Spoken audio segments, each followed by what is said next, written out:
کمپانی مرسدس بنز به تازگی از یک کانسپت جدید به نام AMG GTX رونمایی کرده است. سدانی متفاوت با 1340 اسب بخار قدرت.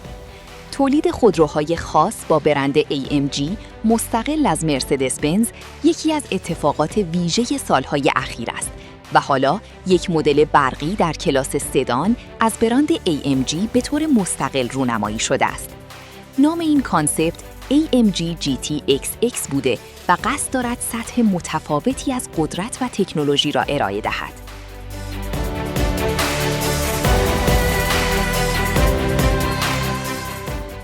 ظاهر GTX ممکن است باب میل همه نباشد. نمای سرخ جلو یادآور یک گربه ماهی متعجب است. اما وقتی مستقیما از روبرو به آن نگاه کنید، با آن رنگ نارنجی خاص که یادآور خودروی افسانه‌ای 311 است، نمیتوان منکر شد که هم پرابهت است و هم بی تردید یک مرسدس واقعی.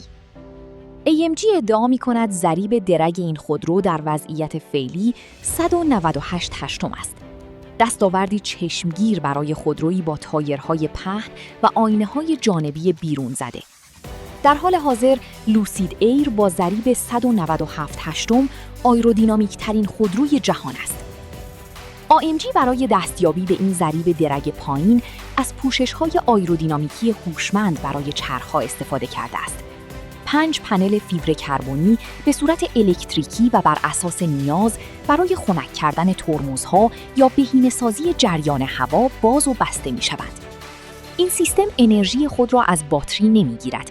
AMG میگوید موتورهای الکتریکی این پنل‌ها با استفاده از انرژی جنبشی حاصل از حرکت رو به جلوی چرخ‌ها کار می‌کند. مرسدس میگوید که این چرخ‌ها نسبت به چرخ‌های استاندارد 1 تا 2 کیلوگرم وزن بیشتری دارند.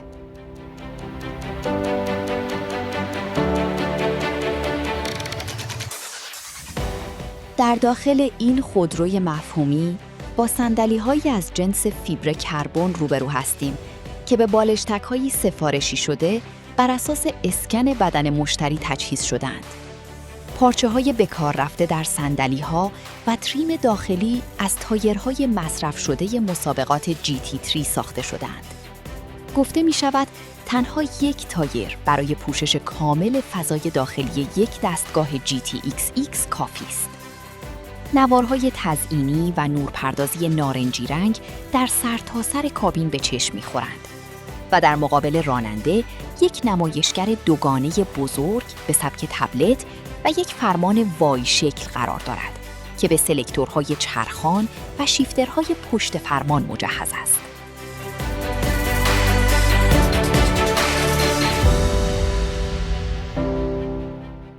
در زیر پوسته مرسدس AMG GTX از معماری 800 ولتی بهره می‌برد و به یک بسته باتری پیشرفته مجهز است که می‌تواند با توان 850 کیلووات شارژ شود.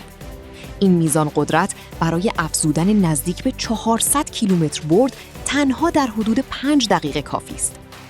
این انرژی از طریق 2 واحد محرکه الکتریکی EDU که مجموعاً شامل 3 موتور الکتریکی محوری اکسیال فلاکس هستند به هر 4 چرخ منتقل می شود. 2 موتور در عقب و یکی در جلو. مجموع قدرت خروجی در این سوپر سدان 1340 اسب بخار اعلام شده است. 106 اسب بخار بیشتر از لوسید ایر سفایر با قدرت 1234 اسب بخار، اما همچنان کمتر از شیائومی SU7 اولترا با قدرت 1548 اسب بخار.